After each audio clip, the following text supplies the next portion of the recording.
Hello students, welcome to my class. Students, चलिए शुरू करते हैं आज का क्लास। तो सबसे पहले हम लोग देखेंगे रूल्स फॉर ड्राइंग रे डायग्राम फॉर लेंसेस। ठीक है स्टूडेंट्स, बहुत इजी है, देखते रहना है सिर्फ। सबसे पहले देखेंगे कि फास्ट फोकस किसको कहते हैं। First focus of convex lens, first focus of concave lens. पहले कॉन्वेक्स लेंस देख लेते हैं स्टूडेंट्स। फास्ट फोकस वो पॉइंट है on the principal axis. First focus वो पॉइंट है ऑन द प्रिंसिपल एक्सिस जहां से इंसिडेंट रे निकल के जब कॉन्वेक्स लेंस पे गिरता है, after refraction the ray becomes parallel to the principal axis. After refraction the ray becomes parallel to the principal axis। ठीक है स्टूडेंट्स, और प्रिंसिपल एक्सिस किसको कहते हैं? तो स्टूडेंट्स, इसका सेंटर होगा, इस स्फेरिकल सरफेस का एक सेंटर होगा, इस स्फेरिकल सरफेस का भी एक सेंटर होगा। ठीक है ना, और दोनों सेंटर में से जो लाइन पास होता है, दोनों स्फेरिकल सरफेस का सेंटर में से जो लाइन पास होता है, that line is called principal axis. तो students, first focus of convex lens clear कि वो point on the principal axis जहां से इंसिडेंट रे निकल के जब लेंस पे गिरेगा, जब कॉन्वेक्स लेंस पे गिरेगा, after refraction the ray becomes parallel to the principal axis. Clear students? Next, first focus of concave lens देख लेते हैं। इंसिडेंट रे, फास्ट फोकस वो पॉइंट है on the principal axis, first focus वो point है on the principal axis जिसके ओर जब इंसिडेंट रे जा रहा होता है, after refraction in the lens it becomes parallel to the principal axis. ठीक है स्टूडेंट्स, फास्ट फोकस वो पॉइंट है ऑन द प्रिंसिपल एक्सिस, किसके बात कर रहा हूं? For a concave lens. ठीक है ना, जिसके ओर जब रे जा रहा होता है, after refraction from the lens it becomes parallel to the principal axis। हो गया students first focus. Next, second focus, या उसको आप सेकेंड प्रिंसिपल फोकस भी कह सकते हो, फास्ट फोकस को आप फर्स्ट प्रिंसिपल फोकस भी कह सकते हो। ठीक है स्टूडेंट्स, ध्यान देते रहना स्टूडेंट्स। ये है हम लोग का कॉन्वेक्स लेंस। जब incident ray parallel to the principal axis होता है, जब incident ray parallel to the principal axis होता है, after refraction from the lens जिस पॉइंट से पास होता है, प्रिंसिपल एक्सिस का जिस पॉइंट से पास होता है, that point is called second focus. जब incident ray parallel to the principal axis आके लेंस पे गिरता है, आफ्टर रिफ्रैक्शन प्रिंसिपल एक्सिस के जिस पॉइंट पे कन्वर्ज होता है, आफ्टर रिफ्रैक्शन प्रिंसिपल एक्सिस के जिस पॉइंट पे कन्वर्ज होता है, ये क्या है स्टूडेंट्स? कन्वर्जिंग है, कन्वर्जिंग। ठीक है ना, पॉइंट की ओर जा रहा है।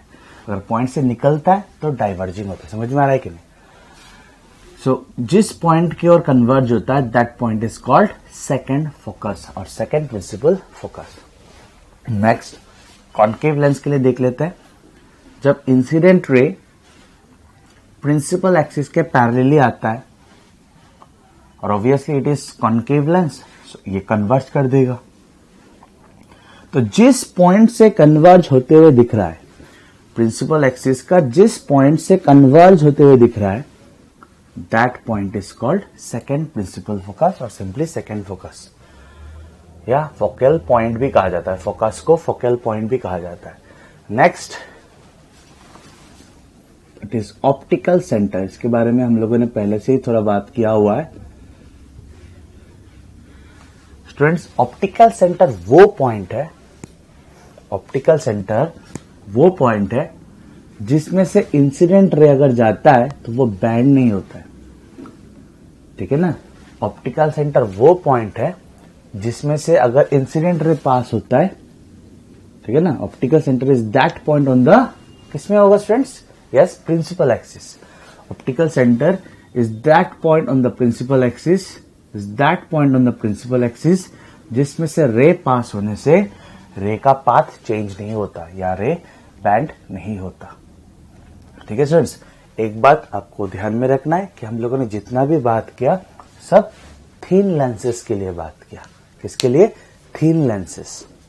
स्टूडेंट्स, अभी हम लोग फॉर्मेशन ऑफ इमेजेस देखेंगे बाय स्फेरिकल लेंसेस। ठीक है, तो सबसे पहले स्टूडेंट्स हम लोग कन्वेक्स लेंस लेंगे। Number A, object beyond twice F, so this is F, so this is twice F, F twice F. ठीक है ना स्टूडेंट्स, तो ऑब्जेक्ट को कहाँ रखा गया? Beyond twice F. तो रूल्स तो ऑलरेडी अभी हम लोगों ने देखा है। Incident ray parallel to the principal axis, कहां से जाएगा स्टूडेंट्स? फोकस से। ठीक है, और ये दूसरा रे जो ऑप्टिकल सेंटर से पास हो रहा है वो बैंड नहीं होगा। तो इमेज कहां पे फॉर्म हुआ students? Between F and twice F. Real image form हुआ क्योंकि रेज सच में इंटरसेक्ट किया। ठीक है ना, देन इन्वर्टेड है, इमेज इज इन्वर्टेड, ऑब्जेक्ट ऐसे था, इमेज ऐसे आया। नेक्स्ट, और साइज इमेज का साइज ऑब्जेक्ट के साइज से स्मॉलर है। समझ में आया स्टूडेंट्स? नेक्स्ट, ऑब्जेक्ट को कहाँ रखा गया? At twice F. यहाँ पे था beyond twice F, next at twice F. ठीक है स्टूडेंट्स, वही पैरेलल रे जा रहा है फोकस से और ऑप्टिकल सेंटर से पास हो रहा है तो बैंड नहीं हो रहा है। ठीक है ना, तो इमेज कहाँ पे फॉर्म हुआ स्टूडेंट्स? At twice F. कैसा इमेज? रियल इमेज, क्योंकि इंटरसेक्ट सच में हुआ रेज का। देन इन्वर्टेड इमेज, ऑब्जेक्ट ऐसे था, इमेज ऐसे आया। साइज स्टूडेंट्स ऑब्जेक्ट और इमेज का सेम है। Next, object between twice F and F. तो ऑब्जेक्ट को हम लोगों ने एफ और ट्वाइस एफ के बिटवीन रखा। पैरेलल रेज फोकस से पास हो रहा है और जो रे ऑप्टिकल सेंटर से जा रहा है वो बेंड नहीं हो रहा है। तो आप देख सकते हो इमेज जो है वो फॉर्म हुआ beyond twice F. Twice F के बाद फॉर्म हुआ। ठीक है ना, ट्वाइस एफ के पीछे फॉर्म हुआ। नेक्स्ट, इमेज का साइज आप देख सकते हो ऑब्जेक्ट के साइज से ज्यादा है। ठीक है, इमेज का साइज ऑब्जेक्ट के साइज से ज्यादा है। ठीक है, मैंने तो फ्री हैंड ड्रॉ किया तो थोड़ा प्रॉब्लमेटिक हो सकता है देखने में, लेकिन आपको याद रखना चाहिए, आप लोग लिख के रखिए कि image is larger than object. Then कैसा इमेज फॉर्म हुआ? रियल इमेज फॉर्म हुआ, रे सच में इंटरसेक्ट किया। एंड इन्वर्टेड, ऑब्जेक्ट ऐसा था, इमेज ऐसा आया। नेक्स्ट, इस बार हम लोगों ने ऑब्जेक्ट को रखा between optical centre and focus. ठीक है स्टूडेंट्स, तो रेज पैरेलल रे जाके फोकस से जाएगा, दिस इज फोकस, और ये ऑप्टिकल सेंटर से जा रहा है तो बैंड नहीं हो रहा है। तो स्टूडेंट्स ये दोनों तो कभी इंटरसेक्ट नहीं करेगा। ठीक है ना, ऐसे जा रहा है, एक ऐसे जा रहा है, एक ऐसे जा रहा है, सेपरेशन तो सिर्फ बढ़ता जाएगा, इंटरसेक्ट तो नहीं करेगा। तो पीछे डॉट डॉट करके खींचा। ठीक है, तो ये दो रे देख के लग रहा है कि यहां से आ रहा है, तो बेसिकली यहाँ पे फॉर्म हुआ इमेज। कैसा इमेज स्टूडेंट्स? वर्चुअल इमेज, क्योंकि सच में ये दोनों ने इंटरसेक्ट नहीं किया, appears to intersect, so this is virtual image. ठीक है, वर्चुअल इमेज। नेक्स्ट, आपको क्लियरली दिख रहा है कि इमेज का जो साइज है वो ऑब्जेक्ट के साइज से बड़ा है। Image is larger in size than object. Then image is erect, object ऐसे था, इमेज भी ऐसे आया। ठीक है स्टूडेंट्स, तो क्या क्या बोला मैंने? वर्चुअल इमेज, इरेक्ट, ठीक है, वर्चुअल इमेज, इरेक्ट, और साइज इसका ज्यादा, और फॉर्म कहां पे हुआ? फोकस के पीछे, बिहाइंड फोकस। समझ में आया students? Next students, image formation by concave lens देख लेते हैं। सो ऑब्जेक्ट बेसिकली कहीं पे भी हो, उसका इमेज कहां पे होता है वो देखेंगे। ऑब्जेक्ट कहीं पे भी हो, सो स्टूडेंट्स रे आया पैरेलली, डाइवर्ज हुआ, और एक जा रहा है ऑप्टिकल सेंटर से तो बैंड नहीं हो रहा है। तो ऑब्वियसली ये दोनों रे इंटरसेक्ट तो कभी नहीं करेंगे सचमुच में, तो पीछे खींचेंगे तो यहाँ पे इंटरसेक्ट हुआ।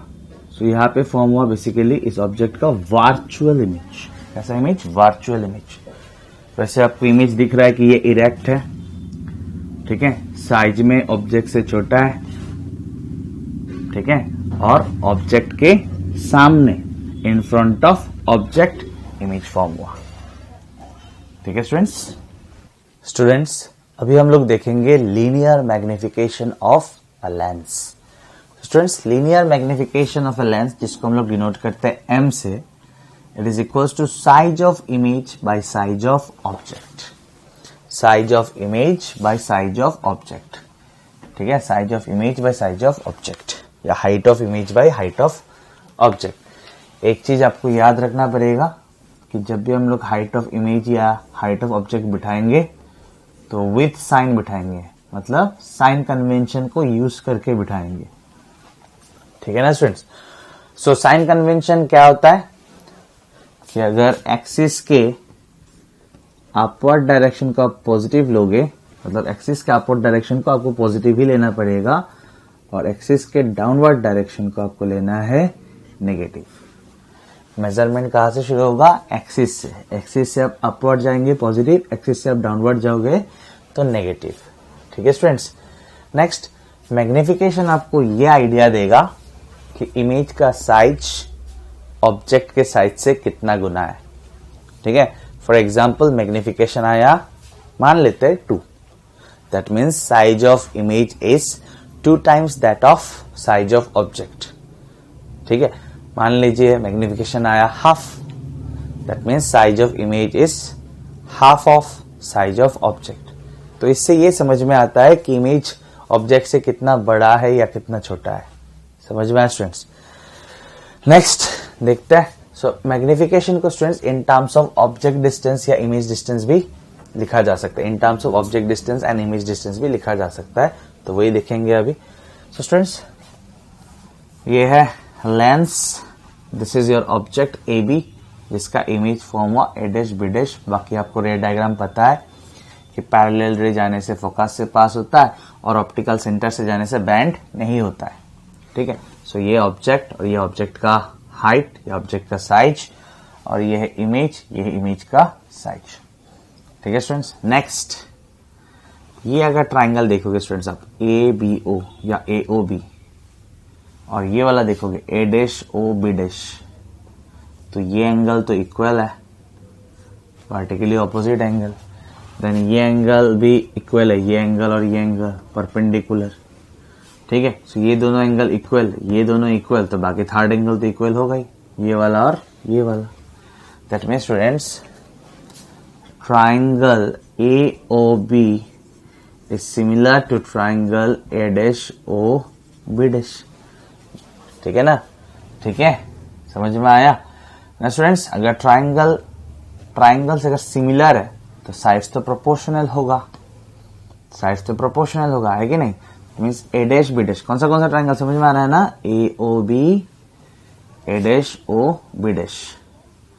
ठीक है, तो क्या होगा students, A dash B dash by A B, मतलब this by this is equals to O B dash by O B is equals to O B dash by O B.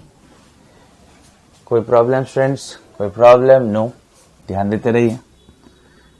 और ए बी डैश के जगह पे, sorry ए dash B dash के जगह पे आप क्या बिठाओगे? नीचे की ओर है, so minus height of image या size of image. Optical axis से, सॉरी ऑप्टिकल एक्सिस क्या बोल रहा हूं, प्रिंसिपल एक्सिस से नीचे की ओर है ना, इसलिए नेगेटिव। नेक्स्ट, ए बी के जगह पे आप क्या बिठाओगे? हाइट ऑफ ऑब्जेक्ट या साइज ऑफ ऑब्जेक्ट, तो प्रिंसिपल एक्सिस के ऊपर की ओर है, इसलिए आप पॉजिटिव में लिखोगे। Next, O B dash, O B dash ये तो स्टूडेंट्स इमेज है, तो ये तो इमेज डिस्टेंस हुआ, तो ऑप्टिकल सेंटर से आप राइट जा रहे हो।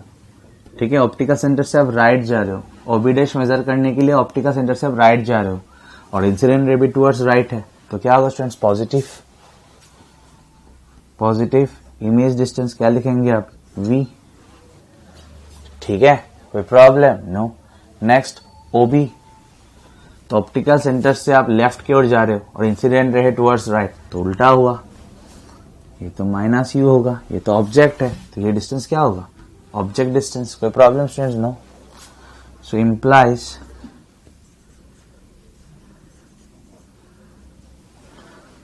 ये नेगेटिव नेगेटिव दोनों साइड का कैंसिल, तो वी बाई यू। ठीक है, बट मैग्निफिकेशन था दिस, ये तो मैग्निफिकेशन है, ये तो मैग्निफिकेशन है। therefore linear magnification of a lens can also be written as image distance by object distance। ठीक है स्टूडेंट्स, क्लियर? स्टूडेंट्स अभी हम लोग देखेंगे power of a lens. Power of a lens, ठीक है ना? तो students power of a lens बोलने से क्या समझ में आता है? तो स्टूडेंट्स हम लोग को पता है कि लेंस जो है इंसिडेंट रे को कन्वर्ज या डाइवर्ज करता है, बेसिकली बोला जाए तो डेविएट करता है। तो स्टूडेंट्स जो लेंस ज्यादा डेविएट करेगा, इंसिडेंट रे को ज्यादा डेविएट करेगा, उस लेंस का पावर ज्यादा है। ठीक है, जो लेंस इंसिडेंट रे को ज्यादा डेविएट करेगा, ज्यादा कन्वर्ज करेगा या ज्यादा डाइवर्ज करेगा, उस लेंस का पावर ज्यादा है। ठीक है, तो पावर से बेसिकली पावर ज्यादा, इसका मतलब हम लोग को ये समझ में आता है कि वो ज्यादा डाइवर्ज करता है या ज्यादा कन्वर्ज करता है। समझ में आया स्टूडेंट्स? ठीक है, तो देखते हैं, थोड़ा और क्लियर होगा।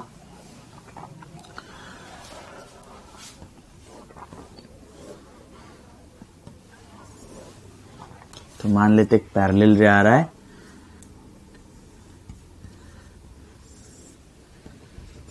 ठीक है, तो पैरेलल रे आके कहां से जाएगा स्टूडेंट्स? ऑब्वियसली फोकस से जाएगा। ठीक है ना? नेक्स्ट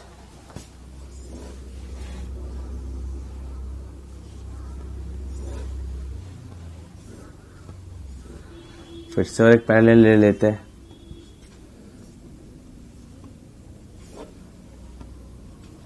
तो स्टूडेंट्स अगर मैं आपको पूछूं इन दोनों केस में, इसका नाम कुछ देता हूं lens 1 and this is lens 2। अगर मैं पूछूं लेंस 1 और लेंस 2 में किसका पावर ज्यादा है, तो आप सोचोगे किसमें मतलब बेसिकली डेविएट ज्यादा हुआ, किसमें कन्वर्ट ज्यादा हुआ या डाइवर्ट ज्यादा हुआ। तो आप बोलिए इसमें ज्यादा कन्वर्ज हुआ, यस और नो? ठीक है ना, इसमें कम कन्वर्ज हुआ, इसमें ज्यादा कन्वर्ज हुआ। ठीक है, तो इसका पावर ज्यादा है, इस लेंस का पावर इस लेंस से ज्यादा है। ठीक है स्टूडेंट्स, नाउ पावर को डिफाइन कैसे किया जाता है? Students this is focal length and this is again focal length. ठीक है ना, कोई प्रॉब्लम? नो। तो आप क्लियरली देख सकते हो स्टूडेंट्स, फोकल लेंथ अगर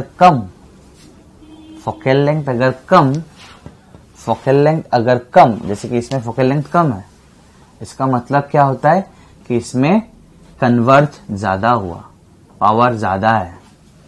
समझ में आ रहा है कि नहीं?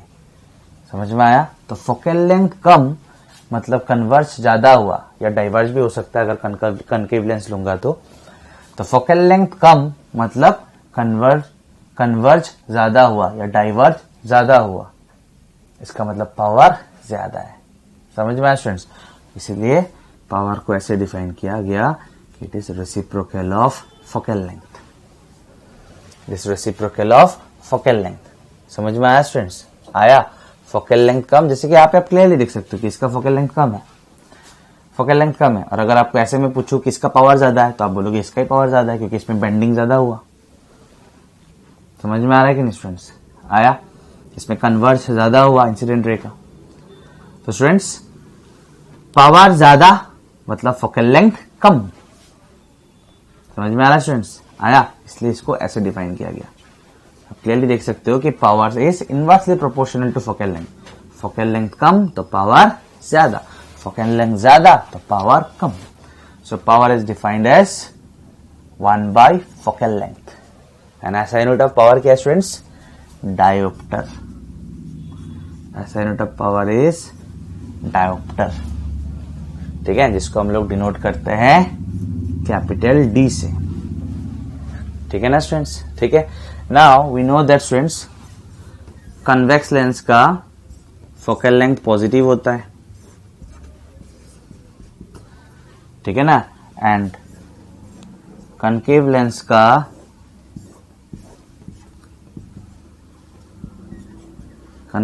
का फोकल लेंथ नेगेटिव होता है।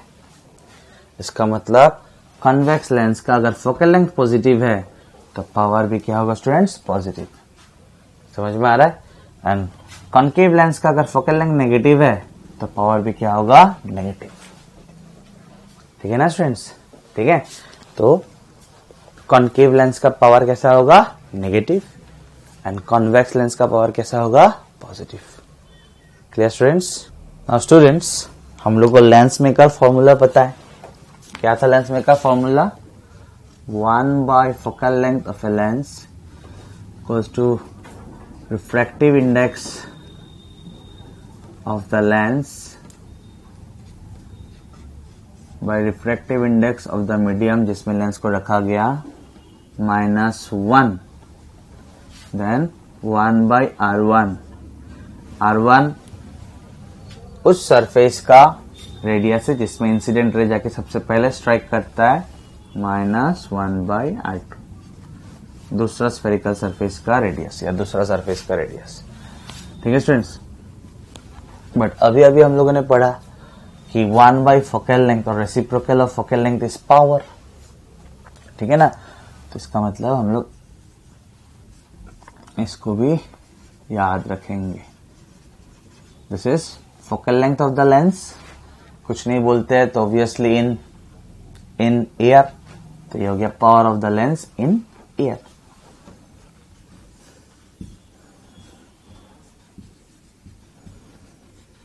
कुछ नहीं बोलते तो लेंस को कहाँ रखे हम लोग, कुछ नहीं बोला मतलब लेंस को कहाँ पे रखा, लेंस को रखा इन एयर। सो सिंपली अगर focal length of a lens कहते हैं मतलब focal length of the lens in air, lens को कहाँ पे रखा गया है, एयर, ठीक है ना स्टूडेंट्स अभी हम लोग देखेंगे equivalent focal length and power of 2 thin lenses in contact. तो स्टूडेंट्स यहाँ पे आप देख सकते हो 2 लेंस है, इसका नाम देते हैं L1 और इसका नाम देते हैं L2, ठीक है। सो यहाँ पे नहीं लिखते हैं,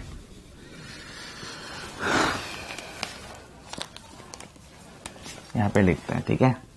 सो लेट फोकल लेंथ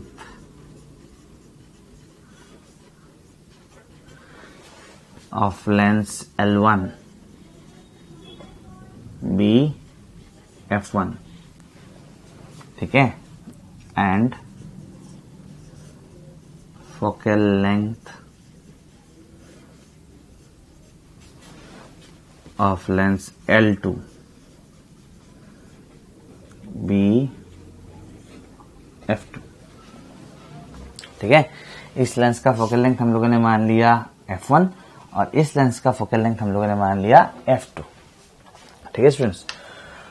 तो इनका जो एक इक्विवेलेंट लेंस बनेगा, इन दोनों का मिलकर जो एक इक्विवेलेंट लेंस बनेगा, उस इक्विवेलेंट लेंस का मुझे फोकल लेंथ निकालना है एंड पावर निकालना है, ठीक है स्टूडेंट्स। सो बहुत इजी है, ध्यान देते रहना है आपको, ठीक है।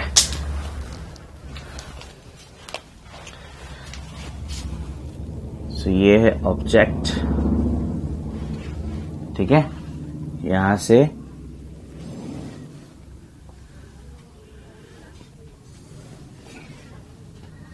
ये मान लेते हैं इंसिडेंट रे, ठीक है ना। तो ऑब्वियसली इंसिडेंट रे क्या करेगा, सॉरी इंसिडेंट रे क्या करेगा नहीं, लेंस क्या करेगा, कन्वर्जिंग लेंस है, कन्वेक्स लेंस है, तो क्या करेगा, कन्वर्ज करेगा, ठीक है ना। सो ध्यान देते रहना स्टूडेंट्स, ध्यान देते रहना है, कन्वर्ज किया, ठीक है ना। लेकिन अभी दूसरा लेंस आ गया, दूसरा लेंस आ गया, तो दूसरा लेंस से फिर से कन्वर्ज करेगा। समझ में आ रहा है ना स्टूडेंट्स? दूसरा लेंस अगर नहीं होता तो इमेज फॉर्म होता यहां पे।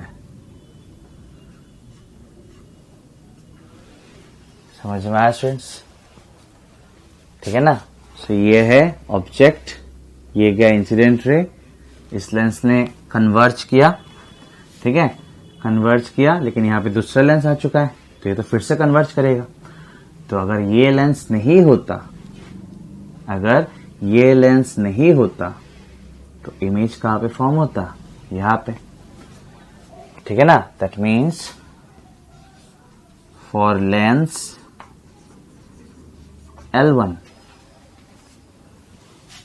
O is object and I1 is image. ठीक है ना स्टूडेंट्स? कोई प्रॉब्लम? नो। नेक्स्ट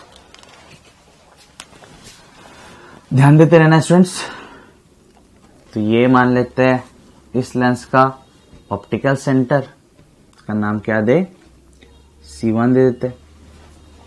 ठीक है, तो ये हो जाएगा ऑब्जेक्ट डिस्टेंस U, और ये हो गया इमेज डिस्टेंस। इमेज डिस्टेंस मतलब इस लेंस के लिए ये इमेज है। समझ में आ रहा है ना स्टूडेंट्स? आया? तो इमेज डिस्टेंस दिया मैंने V1।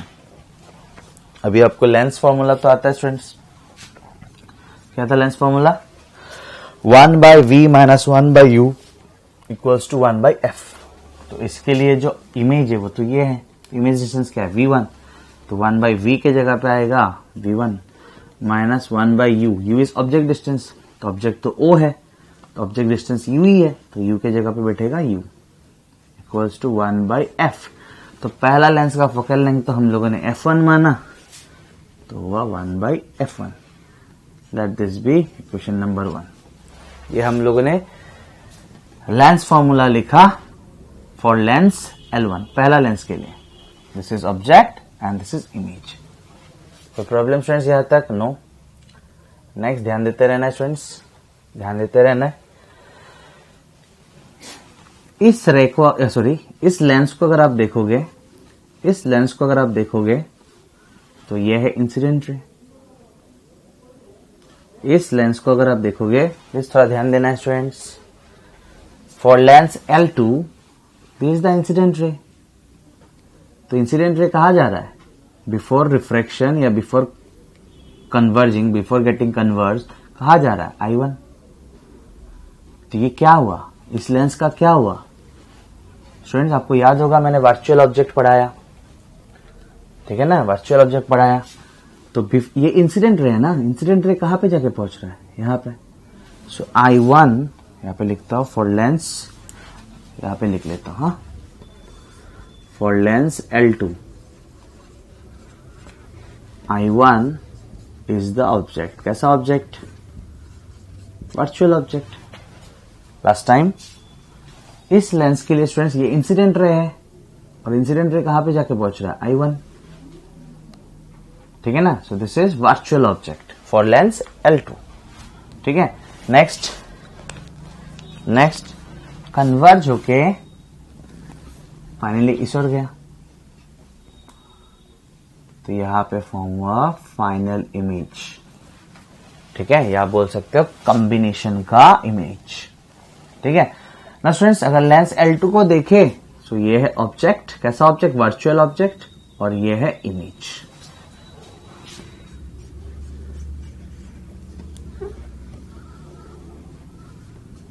क्लियर ना? कोई प्रॉब्लम? नो। और इस दूरी को हम लोग देंगे v। कोई प्रॉब्लम स्टूडेंट्स? नो। कोई प्रॉब्लम? नो। ठीक है, नेक्स्ट ध्यान दीजिए स्टूडेंट्स, ध्यान दीजिए। इस बार फिर से लगाएंगे हम लोग लेंस फॉर्मूला। किस लेंस के लिए? L2। सो फॉर्मूला क्या था? 1/v। तो v मतलब इमेज डिस्टेंस। इमेज कौन है? I। तो इमेज डिस्टेंस क्या है? v। तो बिठाइए v। माइनस 1/u, u मतलब ऑब्जेक्ट डिस्टेंस, ऑब्जेक्ट कौन है I1, तो ऑब्जेक्ट डिस्टेंस कितना है V1, तो बिठाइए V1 is equal to 1/f, lens L2 का फोकल लेंथ क्या है f2, this is equation 2। Clear ना students, clear. For lens L2 image कौन है I, ऑब्जेक्ट कौन है I1, तो ऑब्जेक्ट डिस्टेंस क्या हुआ V1, इमेज डिस्टेंस क्या हुआ V। ठीक है स्टूडेंट्स, ठीक है, ठीक है। सो स्टूडेंट्स ये जो लेंस है ये बहुत ही थिन लेंस है, यहाँ पे भी लिखा हुआ है देखिए थिन लेंस, ठीक है, थिन लेंस। तो ये जो दूरी है इसके ऑप्टिकल सेंटर से लिया था, इसका ऑब्जेक्ट इसका इमेज, L1 का ऑब्जेक्ट L1 का इमेज, L1 का ऑब्जेक्ट L1 का इमेज, कहां से दूरी लिया था L1 का ऑप्टिकल सेंटर से, ठीक है ना। अब L2 से जब लिया स्टूडेंट्स थोड़ा गड़बड़ी हो गया, इसके ऑप्टिकल सेंटर से हम लोगों ने इमेज तो लिया ठीक है, लेकिन इसका ऑब्जेक्ट का दूरी हम लोगों ने इसका ऑप्टिकल सेंटर से ले लिया, तब भी कोई प्रॉब्लम ज्यादा नहीं होगा, because this lenses are very thin lens, very thin lens. समझ में आ रहा है स्टूडेंट्स, आया। नेक्स्ट इक्वेशन 1 और 2 को ऐड कर देते हैं। कहां पे लिखूं, कहां पे लिखूं, यहां पे लिखता हूं। इक्वेशन 1 और 2 को ऐड कर देते हैं। तो देखिए स्टूडेंट्स इक्वेशन 1 और 2 को आप देख सकते हो, -1/v1 and +1/v1 cancel, -1/v1 and +1/v1 cancel, तो क्या बचा, यहां से बचा 1/v और यहां से बचा -1/u, and right hand side क्या होगा 1/f1 + 1/f2, ठीक है ना, ठीक है। Now let this be equation number 3। कोई प्रॉब्लम स्टूडेंट्स, कोई problem, no. Next let f be the equivalent focal length, equivalent focal length। उसके बाद मैं नहीं लिख रहा हूं, आप लोग लिख लीजिए, let f be the equivalent focal length of the two thin lenses in contact। मान लेते हैं इन दोनों लेंस का जो इक्विवेलेंट लेंस बनेगा उस लेंस का फोकल लेंथ है f, ठीक है। और अगर आप कॉम्बिनेशन को एक साथ देखेंगे स्टूडेंट्स, तो ऑब्जेक्ट कौन है O, that means object distance क्या है U, और इमेज कौन है I। इक्विवेलेंट को अगर देखेंगे, इक्विवेलेंट ऑब्जेक्ट कौन है O, ऑब्जेक्ट डिस्टेंस क्या है U, इमेज कौन है I, इमेज डिस्टेंस क्या है V, ठीक है। और इक्विवेलेंट फोकल लेंथ को आपने क्या माना F। So students for the equivalent lens, for the equivalent lens आप लिख सकते हो 1/v, because image distance v लिया हम लोगों ने, -1/u, जो ऑब्जेक्ट डिस्टेंस u है, इक्वल्स टू 1/f। कोई प्रॉब्लम स्टूडेंट्स, नो, नो। ये मैंने इक्विवेलेंट लेंस के लिए लिखा है स्टूडेंट्स, समझ में आ रहा है, इसलिए इसका इक्विवेलेंट फोकल लेंथ लिखा है। Let this be equation number 4, ठीक है ना। अभी इक्वेशन 3 और इक्वेशन 4 को अगर देखेंगे स्टूडेंट्स, इक्वेशन 3 और इक्वेशन 4 को देखेंगे तो लेफ्ट हैंड साइड सेम है, तो राइट हैंड साइड भी सेम होगा, ठीक है ना। तो यहां पे लिख लेता हूं मैं, फ्रॉम इक्वेशन 3 and 4 अगर लेफ्ट हैंड साइड सेम है, राइट हैंड साइड भी सेम होगा, that is 1/f must be equals to 1/f1 plus 1/f2, 1/f must be equals to 1/f1 plus 1/f2, that means reciprocal of focal length of equivalent lens, reciprocal of focal length या reciprocal of equivalent focal length of two thin lenses in contact is equals to 1/f1, reciprocal of focal lengths, sum of reciprocal of focal lengths of individual lenses, ठीक है ना। और एक बार बोल देता हूं, reciprocal of equivalent focal length of two thin lenses in contact is equals to sum of reciprocal of focal length of individual lenses. समझ में आया स्टूडेंट्स? आया? अब अगर पावर लिखोगे तो 1 by इक्विवेलेंट फोकल लेंथ क्या होगा? इक्विवेलेंट पावर होगा। 1 by इक्विवेलेंट फोकल लेंथ क्या होगा? Equivalent power equals to P1 1 by focal length of lens L1, it's power of lens L1, 1 by focal length of lens L2, it's power of lens L2। ठीक है ना? ये हुआ for two thin lenses in contact, ये हुआ for two thin lenses in contact। for n thin lenses in contact क्या होता? for n thin lenses in contact क्या होता students? for n thin lenses in contact क्या होता? 1 by f1 plus 1 by f2 plus 1 by f3 plus dot dot dot plus 1 by fn। Power क्या होता? P1 plus P2 plus P3 plus dot dot dot plus Pn। Clear ना students? Clear? Students, combination of lens में आपको एक बात याद रखना है कि जो फास्ट लेंस का इमेज होगा वो सेकेंड लेंस का ऑब्जेक्ट, जो फास्ट लेंस का इमेज होगा वो सेकेंड लेंस का ऑब्जेक्ट, जो सेकेंड लेंस का इमेज होगा वो थर्ड लेंस का ऑब्जेक्ट, जो थर्ड लेंस का इमेज होगा वो फोर्थ लेंस का ऑब्जेक्ट, लाइक दैट। समझ में आया स्टूडेंट्स? आया? तो स्टूडेंट्स, अगर हम लोग टोटल मैग्निफिकेशन का बात करें,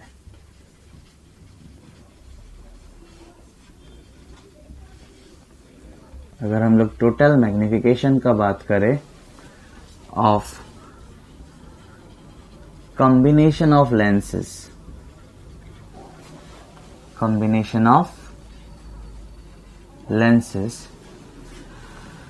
तो टोटल मैग्निफिकेशन क्या होगा स्टूडेंट्स? मान लीजिए देयर आर 3 लेंस है, पहले वाले का मैग्निफिकेशन M1, सेकेंड वाले का मैग्निफिकेशन M2, थर्ड वाले का मैग्निफिकेशन M3। तो total magnification of combination of lens क्या होगा? तो स्टूडेंट्स ध्यान से सुनना है, जो पहला लेंस का ऑब्जेक्ट है, जो पहला लेंस का जो इमेज होगा वो सेकेंड लेंस का ऑब्जेक्ट के जैसा काम करेगा। सिमिलरली जो सेकेंड लेंस का इमेज होगा वो थर्ड लेंस का ऑब्जेक्ट के जैसा काम करेगा। समझ में आ रहा है स्टूडेंट्स? तो मैग्निफिकेशन क्या होगा? मैग्निफिकेशन तो मल्टीप्लाई हो रहा है,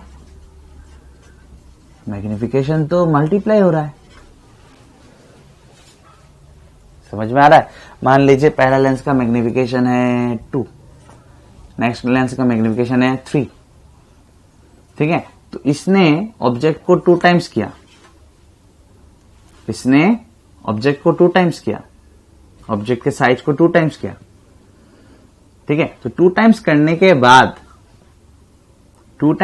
के बाद जो इमेज फॉर्म हुआ वो तो इसके लिए ऑब्जेक्ट है, तो ये क्या करेगा? 3 टाइम्स। लेकिन पहला ऑब्जेक्ट को देखा जाए तो कितना हो गया? 2 टाइम्स देन 3 टाइम्स। समझ में आ रहा है कि नहीं? 2 टाइम्स होने के बाद जो इमेज फॉर्म हुआ, पहला लेंस के लिए मैग्निफिकेशन कितना है? 2 टाइम्स। पहला लेंस का मैग्निफिकेशन कितना है? 2 टाइम्स।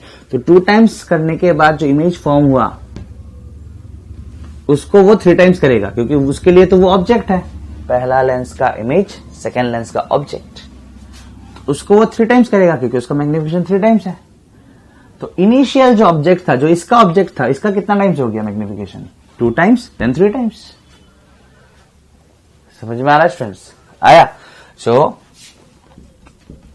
अगर लेंसेस का कॉम्बिनेशन को देखे तो टोटल मैग्निफिकेशन क्या होगा? हर एक लेंस का मैग्निफिकेशन का प्रोडक्ट्स।